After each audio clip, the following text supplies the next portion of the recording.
Vamos lá, gente, para um resumão do que eu consegui ver, ou pelo menos me informar minimamente, numa rodada especial de Premier League, né, cara? Uma rodada bastante interessante, com atuações individuais brilhantes em diversos jogos.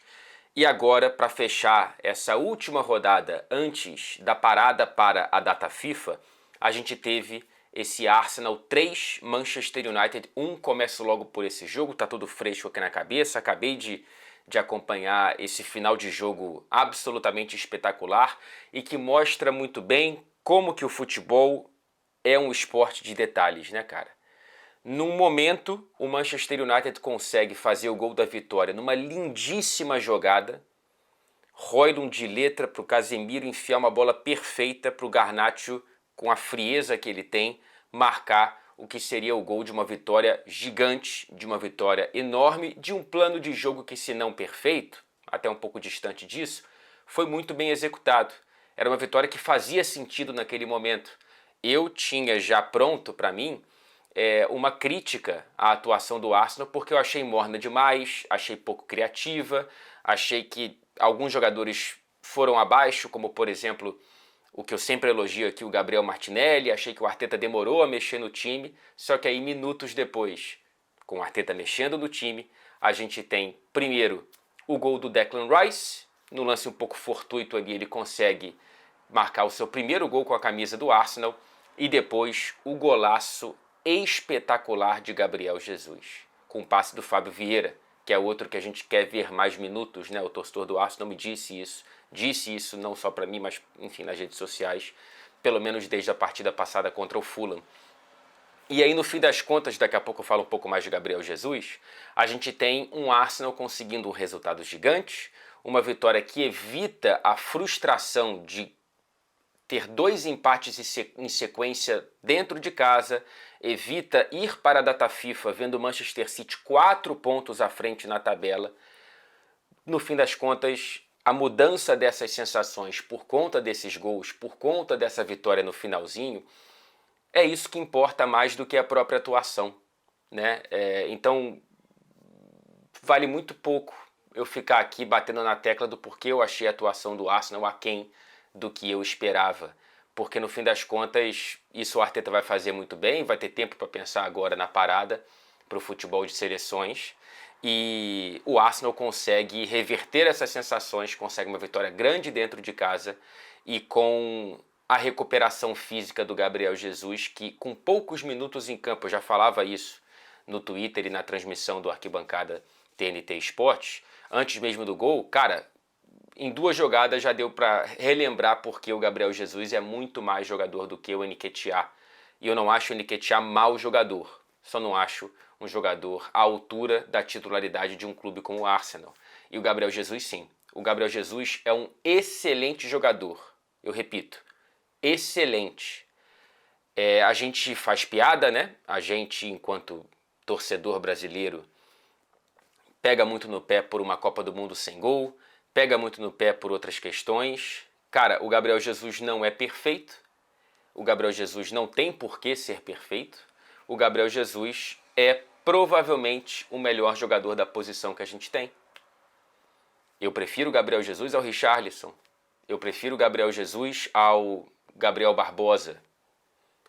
O Pedro é outro tipo de jogador, mas enfim, tô falando de jogadores que estão no radar da seleção, né? E, cara, o Gabriel Jesus, ele é motivo de chacota por motivos tortos, na minha opinião. Eu acho que pegam muito pesado. Olha para o currículo desse cara, olha para quantos gols ele fez na Premier League, olha para o quanto ele foi importante para o Arsenal. Ah, depois do Manchester City, duvido. No City é fácil. Olha o que ele faz com esse Arsenal. Se não tivesse mais problemas físicos na temporada passada, teria conseguido ajudar ainda mais esse time. É titularíssimo e de maneira altamente justificável. O Gabriel Jesus é muito bom jogador e estou muito feliz de vê-lo de volta. Outra diferença que a gente conseguiu perceber, pelo menos eu consegui perceber, não vou falar no seu nome, vou falar só no meu, porque eu quero saber sua opinião aqui nos comentários também. Deu para perceber claramente o desnível de qualidade e de volume de jogo foi saindo um lento e pouco integrado Martial para a entrada do Højlund, que em pouco tempo já conseguiu mostrar que tem futebol e que as expectativas acerca dele são, no mínimo, compreensíveis, né? Ele vai justificar ou não isso com o tempo, tenhamos calma, mas os primeiros sinais são positivos, não só pela jogada do gol anulado, mas também por outras movimentações, outras participações. Ele parece ser realmente um cara que faz bem o pivô, um cara rápido, um cara que consegue ter uma presença de área interessante, mas também não depende só daquele quadrado para jogar, ele pode jogar fora da área também. Então, interessante o United tê-lo bem fisicamente para esse retorno pós-data FIFA. Agora, independentemente do plano do United ter sido bem executado até certo ponto e a vitória que não veio parecia justificada, na minha opinião pelo menos, terminar o jogo com Maguire e Johnny Evans é preocupante. É um sinal de alerta, né? Porque eu sei que tem problema físico com o Varane, teve um problema físico com o Lisandro Martinez durante o segundo tempo, que eu não sei qual é a extensão da gravação desse vídeo, mas essas opções são complicadas. Essas opções são complicadas. O Ten Hag viu o Johnny Evans de perto para querer dar esse contrato, então eu dou o benefício da dúvida para ele. Porém, deu para ver um Manchester United mais fragilizado nos minutos finais depois da saída do Lisandro e do Lindelof, que fez um jogo bastante decente, apesar de um erro grave no primeiro tempo no cartão amarelo que ele puxou Nketiah numa jogada de distração quase que juvenil. Mas enfim, as sensações, no fim das contas, são mais importantes e valem mais do que esses detalhes do jogo, pelo menos para essa análise quente, né, pós-partida. Vamos passar para outras partidas, outros jogos dessa rodada da Premier League. Eu vou passar para os 3 personagens que dão o título desse vídeo, um hat-trick de hat-tricks, né? 3 hat-tricks pela primeira vez na história da Premier League desde 1995, 3 no mesmo dia de Premier League. Só 2 vezes isso aconteceu desde que o campeonato inglês virou Premier League em 1992, foi em 95, lá atrás tivemos hat-tricks no mesmo dia de Robbie Fowler com o Liverpool, Alan Shearer com o Blackburn e o Tony Yeboah, atacante nascido em Gana e que jogou pelo Leeds United e que fez os 3 gols com a camisa do Leeds, portanto. E agora a gente teve Son, Ferguson e Haaland, evidentemente. Eu vou começar pela goleada do Tottenham. Eu não assisti a essa partida, infelizmente, porque eu estava cobrindo o jogo do Manchester City, portanto, esses 3 jogos, Brighton, City e Tottenham, o City e Tottenham foram ao mesmo tempo, eu estava lá cobrindo o City, e o Brighton começou logo depois do fim do jogo do City, quando eu estava envolvido em entrevistas coletivas e tudo mais. Então, não pude ver nenhum desses 2, desses 3 eu só vi em loco o do Manchester City. Porém, me informei o suficiente aqui para pelo menos traçar algumas impressões e dividi-las com vocês. Foi um jogo em que o Postecoglou já coloca o Richarlison no banco, né? Pela primeira vez ele coloca o brasileiro no banco de reservas, promove a titularidade do Solomon, interessante jogador que já tinha feito uma boa campanha com a camisa do Fulham na temporada passada, e aí ele centraliza o Son e dá perfeitamente certo, né? Assim, ruim para o Richarlison, mas excelente para o time, e no fim das contas é isso que importa mais, evidentemente. A gente tem o Solomon dando 2 assistências para os 3 gols de Son. E que bom ver o Son voltando a ser protagonista, voltando a brilhar.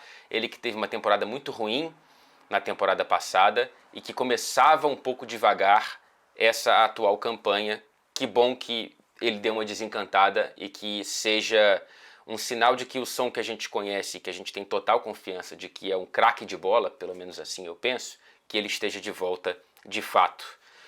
E o Maddison mais uma vez, né, cara, em 4 rodadas da Premier League, 2 gols, 2 assistências. Aliás, foi um festival de gol bonito do Tottenham, né?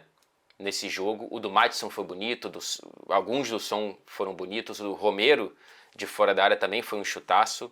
Enfim, cara, é o handball, é o Andinho Postecoglou dando mais um carimbo de que a gente estava certo de primeiro se animar com ele e de agora ver em campo que esse Tottenham, enfim, nos faz sorrir, não apenas com resultados, mas também com atuações que geram resultados como esses.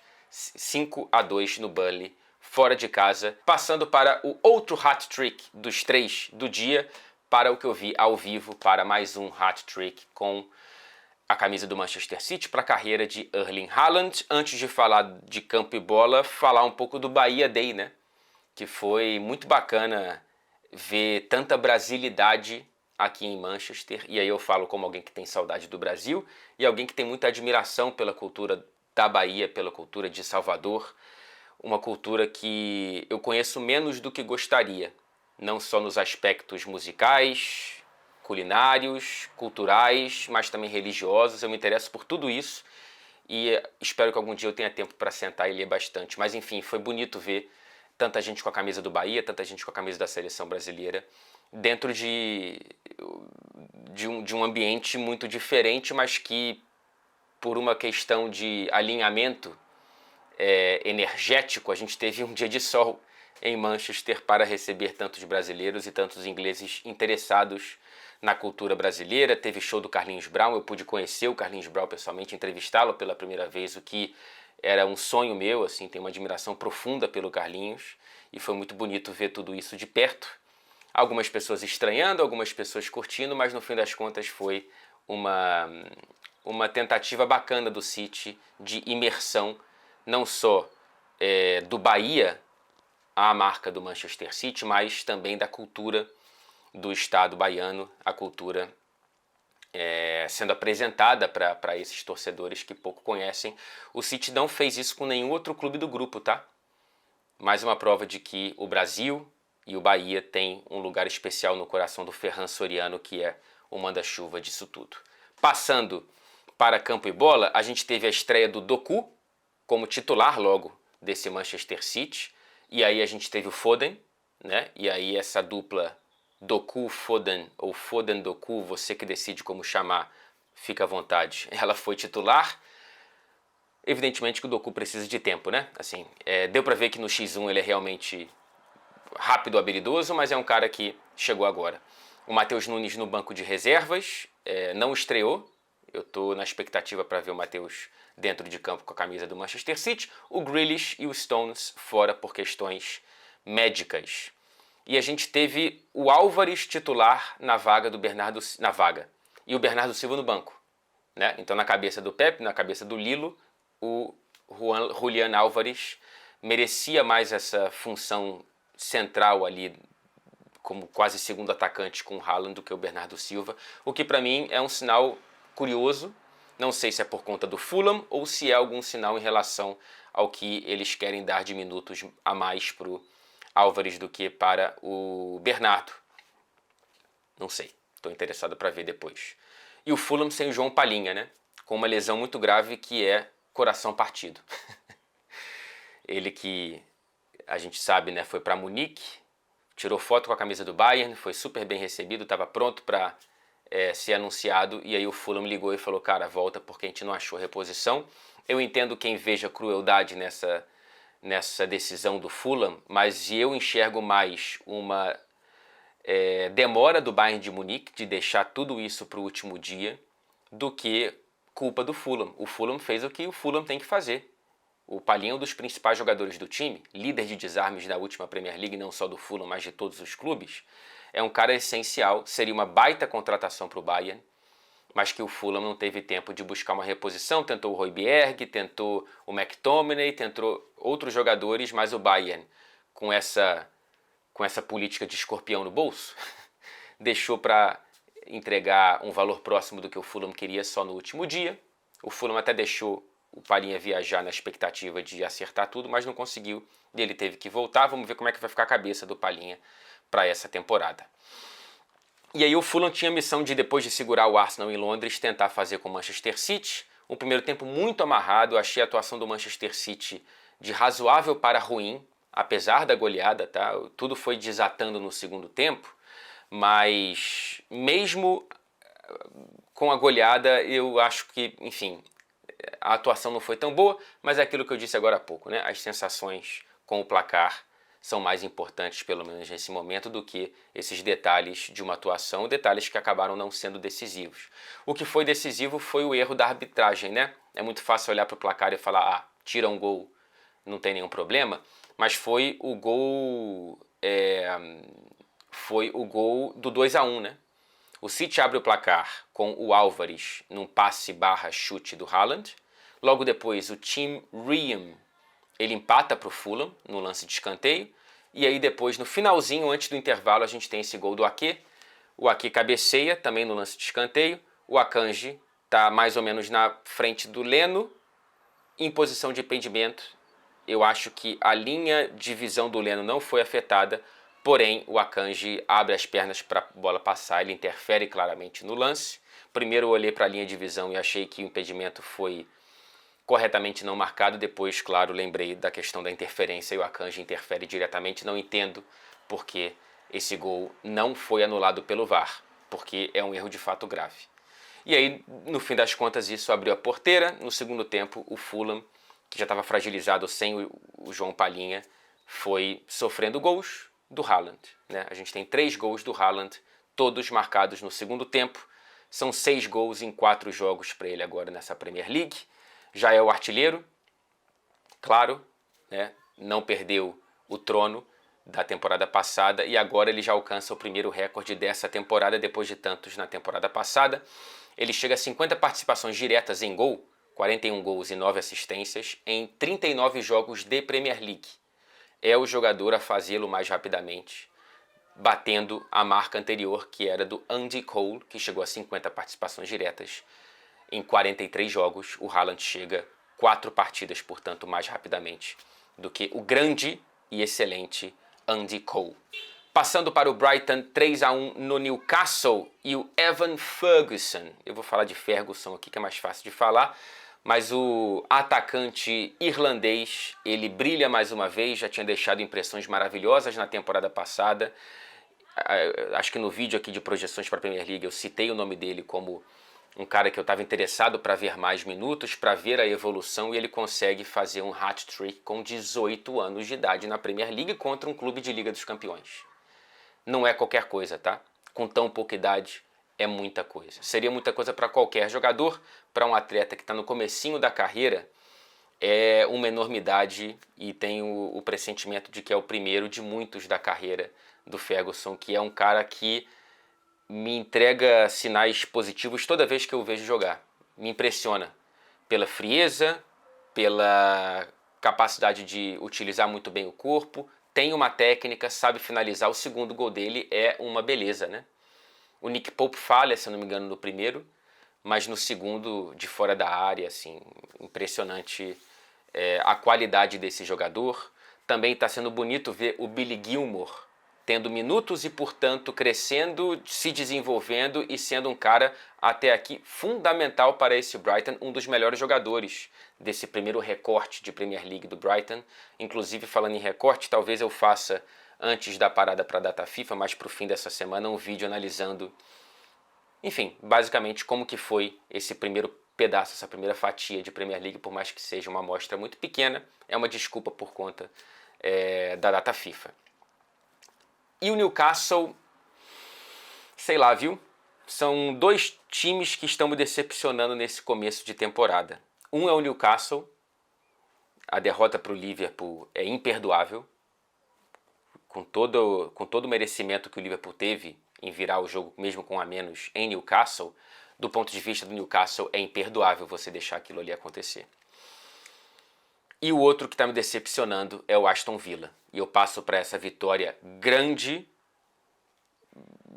de gente grande mesmo, de um Liverpool que eu não via já há algum tempo. Essa vitória, ela me dá um sinal de alerta de que talvez eu esteja errado em projetar um Liverpool distante da briga pelo título e talvez não conseguindo vaga na Liga dos Campeões. Repito, está muito cedo, a gente tem pouca amostra, a gente tem pouca evidência, mas acho que o Liverpool deixou pelo caminho são muito interessantes. Essa vitória contra o Villa me impressionou.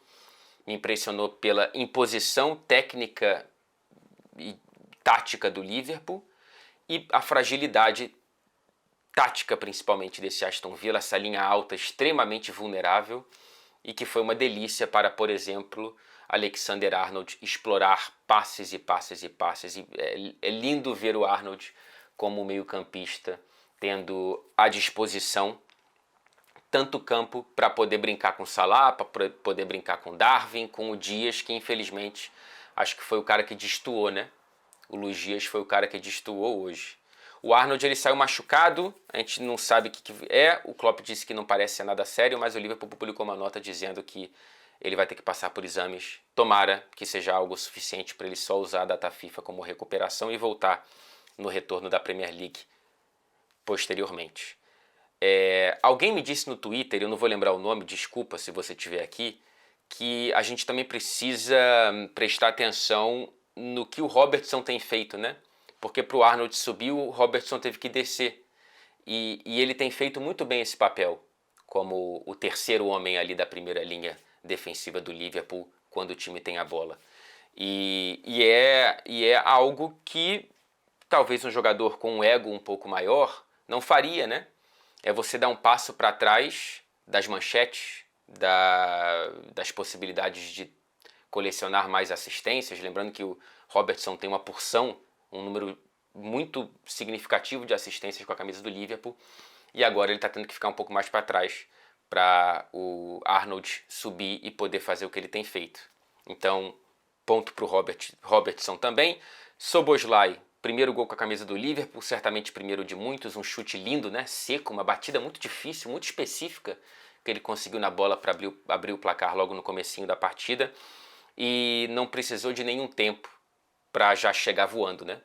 É um daqueles jogadores que já chega voando baixo, e estou impressionado. Sempre gostei do Szoboszlai, do pouco que eu tinha visto ao longo da carreira dele nos últimos anos, mas nunca imaginei que ele conseguisse entregar tanto em tão pouco tempo.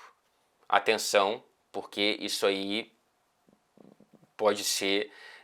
a gente pode estar testemunhando o crescimento de um dos principais jogadores do futuro próximo desse Liverpool e dessa competição, e talvez de competições europeias, quem sabe. O Szoboszlai tem técnica para isso, é questão de constância, né? É questão de continuidade, como por exemplo tem Mohamed Salah, mais um gol para tantos que ele tem com a camisa do Liverpool, e é o primeiro jogador da Premier League a ter participações diretas em gols em 10 jogos de Premier seguidos.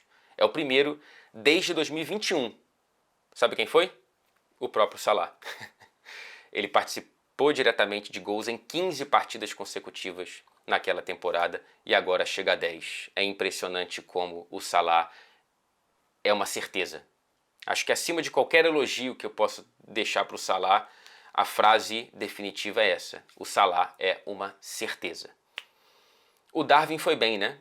O Darwin ele cria muito mais jogo do que o Gakpo, o Darwin ele cria mais jogo até do que o Jota, talvez, mas ele perde gol, né, cara? Ele poderia ter saído hoje com dois gols, o Salah com 2 assistências, e ele perde gol. Realmente é um problema. É um problema que, por exemplo, faz com que eu não esteja aqui derramando elogios a essa atuação dele, porque foi uma atuação, no fim das contas, incompleta. Tem muita coisa para elogiar, mas o fator determinante, o fator decisivo, faltou hoje, mais uma vez. Não é novidade, mas isso aqui não é, né, evidentemente, qualquer tentativa de colocá-lo no banco mais uma vez. Merece continuar no time titular e precisa justamente disso, né?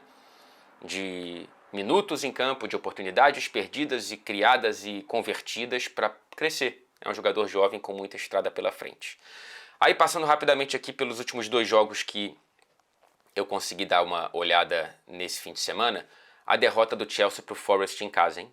E talvez seja outro erro que eu tenha cometido aqui, é de não olhar para esse Forest com a projeção de crescimento em relação à campanha passada. Eu achei que seria algo parecido, e um Forest que ainda nem conseguiu colocar em campo os tantos reforços que contratou nas últimas horas de janela de transferências, mesmo assim conseguiu ir lá em Stamford Bridge e arrancar 3 pontos de um Chelsea morno, de um Chelsea, eu não vi esse jogo, mas de um Chelsea que, pelo que eu li, e me informe, por favor, torcedor Blue, se você estiver aqui, né? Se você estiver aqui, obrigado, porque não deve ser fácil ouvir algo desse jogo. Porque me pareceu ser um jogo de opções, no mínimo, questionáveis do Pochettino, de atletas que ainda precisam de tempo para criar algum time minimamente bem projetado e com cara de coletivo mesmo, né? Agora parece só uma junção de jovens promissores e no meio disso o Sterling e o Thiago Silva. Fiquei triste com o gol perdido pelo Jackson, um gol que não dá para você perder. Uma bola justamente do Sterling, ele na pequena área consegue mandar essa bola para cima. Num lance que me pareceu claramente um cara que está ansioso, um cara que quer fazer logo esse primeiro gol. Não, ele já fez gol, né? Mas quer fazer logo um gol numa partida nervosa. O Chelsea já perdia para o Forest naquele momento e você vê que ele vai na bola com uma pressa que não precisava, ele tinha mais tempo para ir de outra maneira, ele vai com o pé esticado e pega na canela e vai para cima. Mas pelo que eu li, a atuação dele não foi ruim. Corrija-me se eu tiver errado. Fazendo um paralelo com o Darwin, é isso. Precisa jogar, é jovem, tem muita estrada e é chance perdida e chance convertida. Enfim, ainda me interessa muito ver a evolução desse jogador. O Chelsea tem apenas 12 vitórias na Premier League na era Todd Bowley, tá? Portanto, a temporada passada e o comecinho dessa. É muito pouco. Contratou mais jogadores nessa janela, 13, do que tem de vitórias, 12, desde que o Todd Bowley chegou no clube. Vamos ver. Os sinais não são muito bons, mas esse começo ele seria turbulento de qualquer forma. Só não imaginava que poderia perder 3 pontos em casa para o Nottingham Forest. E gol do Elanga, hein? Bonito gol. Uma confusão entre Caicedo e Gallagher, o passe do Iwoni, mais uma vez sendo decisivo, e o gol do Anthony Elanga. Passando rapidamente para o jogo que abriu essa rodada, eu me interessei por ver o primeiro da história do Kenilworth Road, o estádio do Luton Town, na Premier League. É o estádio de número 61 a receber um jogo de Premier League na história da competição desde 1992. Repetindo, quando o campeonato inglês virou Premier League, eu sempre faço questão de falar isso porque esses números são interessantes para a gente olhar para o recorte moderno, mas o futebol não foi inventado em 92 com a Liga dos Campeões e a Premier League. O conto de fadas do Luton Town contra esse início mágico do West Ham, e o Luton mostrou, cara, uma fragilidade muito grande, né? Só tem bola aérea, assim. Me parece um time muito limitado tecnicamente e que tem um degrau muito grande para subir. O jogo ficou vivo por muito tempo, né? O West Ham vencendo por um placar justo, mas no fim das contas me parecia mais um West Ham que não sabia muito bem o que fazer quando lhe foi dado o controle da bola, né? Por exemplo, aos 30 do primeiro tempo, o West Ham já tinha trocado mais passes do que nos 90 minutos das 3 partidas anteriores. Então, contra o Bournemouth, contra o Chelsea e contra o Brighton, analisando essas partidas individualmente, o West Ham trocou menos passes do que trocou com 30 minutos de jogo contra o Luton. Então o West Ham estava acostumado a ser reativo e teve que, de uma hora para outra, ser o protagonista com a bola no pé e criar jogo, e acho que isso esbarrou em certas limitações em certos momentos, porém é um West Ham que dá sinais interessantes. É uma surpresa para mim, inclusive. Eu não previa o West Ham começando dessa maneira forte, contratando um interessantíssimo Kudus, vindo do Ajax, que estava no banco já para esse jogo e que vai ser um cara importante, tem qualidade, e um West Ham que tem o Paquetá voando baixo, né? Investigações à parte, dentro de campo ele está jogando muita bola, deu uma assistência monstra para o 1-0 para o gol do Bowen, o bom jogador Bowen, e aí a gente teve essa vitória que já parece lógica do West Ham, mesmo fora de casa. O fator Kenilworth Road não assustou o West Ham, não. Vamos ver como outros times vão lidar por lá. E aí esse degrau ele não é só do Luton Town, né? Até aqui, em 4 rodadas, os 3 que vieram da Championship somaram apenas 1 ponto. Ou seja, temos 0 ponto para o Luton Town, 0 ponto para o Burnley e apenas 1 ponto para o Sheffield United, que empatou em casa agora nessa rodada com o Everton, que é outro que está ali na parte de baixo. Então, assim, talvez a gente tenha um desnível muito grande entre esses três e o Everton junto ali para o restante. Parece estar, assim, um polo muito destacado na parte de baixo da tabela. Vejamos como que isso se sucederá. Maravilha? Show de bola, vamos que vamos. Valeu, obrigado pela companhia como sempre, pela sua atenção. Tamo junto, até o próximo vídeo.